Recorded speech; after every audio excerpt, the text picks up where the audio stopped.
Hey guys, and welcome back to the shop. So what I've got on the workbench this week is not exactly something that is shop related. This is a tidy-all. This goes in a purse to organize the small little stuff that I guess you wouldn't want flopping about in a purse. This belongs to a close family member who is also a fan of the channel. And when she got it, she asked if I could make her a little organizer for inside here. And you know, I gotta be honest, when I first looked at it, I thought, it's not gonna be particularly challenging. I mean, there's just 3 items here, plenty of room in there. I mean, we could probably have a duplicate of every single one of these items and probably still fit them in there. But I quickly realized this was not actually gonna be an exercise in trying to figure out how to fit these 3 objects in here. Is really gonna be an exercise in ergonomics, which honestly made this a much more exciting project than I thought it was going to be. I mean, I was already looking forward to it. As I've told you guys before, I really enjoy designing and making things for people I care about.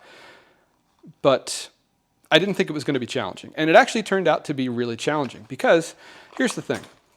If you open this up and you want any one of these 3 objects, it's not particularly hard to get in there. You'd have to fumble a little bit. You want to make sure you don't stab yourself with the tweezers.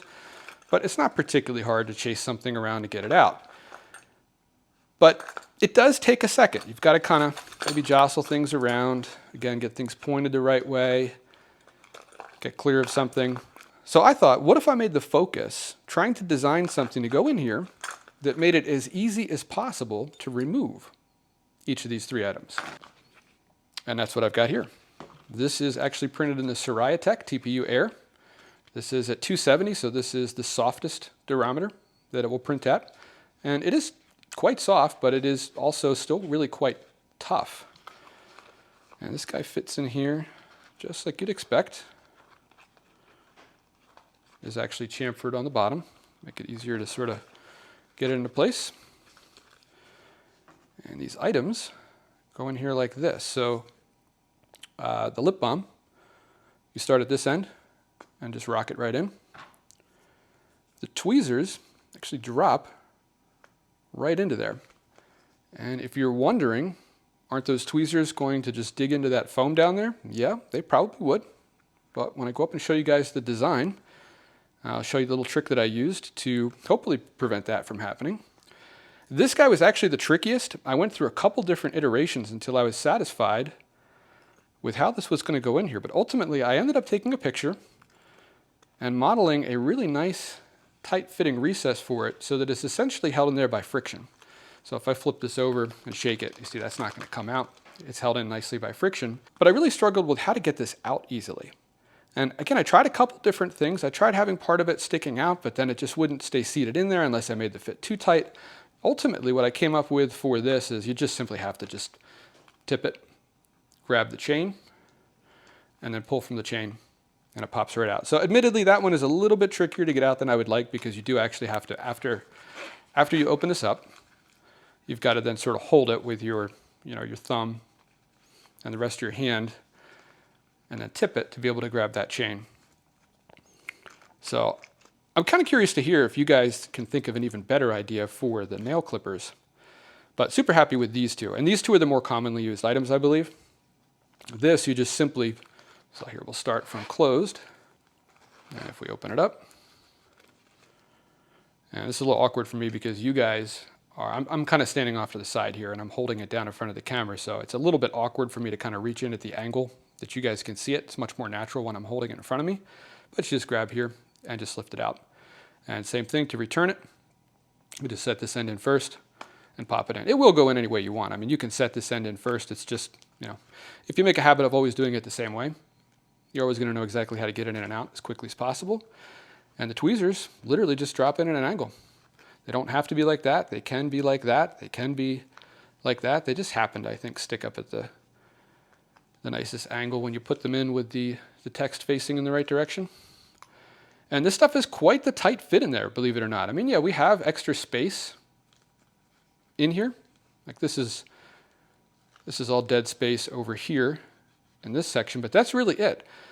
The bore for these tweezers actually goes underneath both of these other cavities. So actually, let's go up to Onshape. I'll show you the design for this, and I'll show you what I did in the bottom of this bore for the tweezers so that those don't actually dig into that foam over time.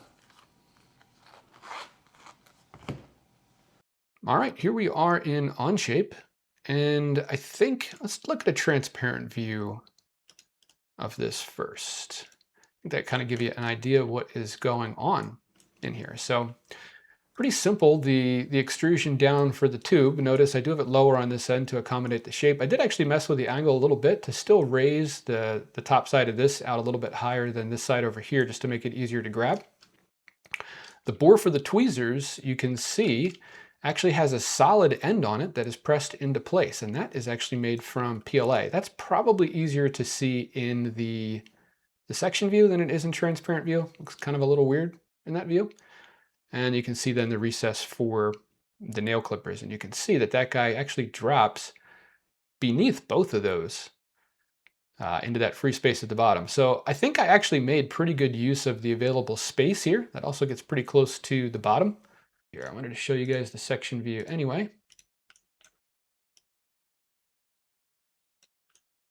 Yeah, I think that kind of gives you a better idea of what is going on there. So this is a straight bore down through the foam, which is flexible. And then down at the bottom, if I hide the end protector, you can see there's basically just a cavity down there in the foam that hard PLA insert fits into. And it's tapered a little bit at the end just to make sure if it's not perfectly aligned or the foam flexes a bit, that the tweezers still nicely glide into that and are stopped by that, that large plastic piece, as opposed to just digging into that foam over time. Give you guys a quick look at how I designed this. I started off with a couple of variables, the width, the length, and these are the ones that I measured with calipers. Remember, it's actually like a little leather bag, so I assumed I'd probably have to tweak these to get a nice tight fit, but these are actually the original values that I sort of estimated with calipers because it's leather, it's flexible. So I didn't have to tweak that. I did end up tweaking the clippers on that little extrusion for the nail clippers. I think I tweaked that twice till I was happy with the fit. I really wanted a nice friction fit in that foam to hold it in place so if that thing ended upside down in the purse that they didn't fall out. So I started off with just a simple sketch for the main body. We really just need sort of this curve here, and then the distance between those. You can see we extrude that up. Started with a sketch for the lip balm, and that's actually rotated a little bit. It's not actually in there straight because I needed some more clearance on this side for the tweezers. There is a couple planes in here that define the angle that those bores go through at. So if I unhide the object, you can see it's actually the next one. So there's the sketch for that bore, and actually the same sketch is used later on to extrude out that end protector. You can see, if I unhide this, you can see sort of there's our rough extrude for the lip balm. I did end up doing some fillets up here ahead. I know that's bad practice, but I wanted to move the face on this. Let me show you what I mean. So if we do section view on this and I slide this over, you can see I actually rotate that face to get that angle. And I needed the fillets on there first. So then I come in, add some fillets and chamfers here. We'll get into the nail clippers. And actually, let me show you the sketch for that. You can see I actually have a photograph of the nail clippers here. Took that zoomed in on my phone, just on a Post-it note, and then just traced the key points of it here to get the points that I needed for the sketch.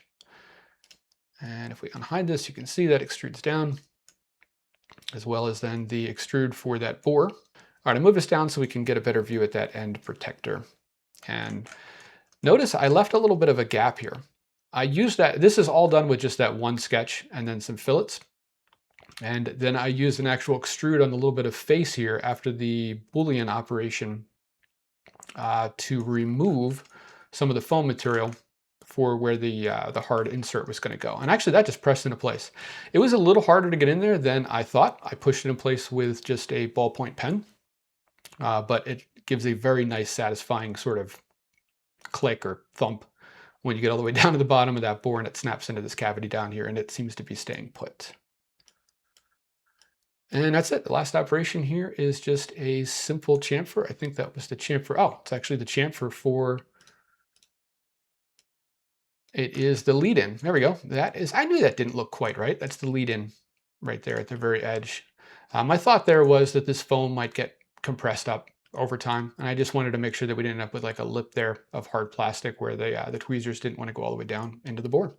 So there we go. Hope you guys enjoyed that. I am going to drag this design over to the FPF published videos folder. So you guys all have access to my designs in Onshape. If you want to go check it out, play with it, make a copy for yourself, fiddle around with the operations here, have at it. Thank you for your support, and I will see you next Friday.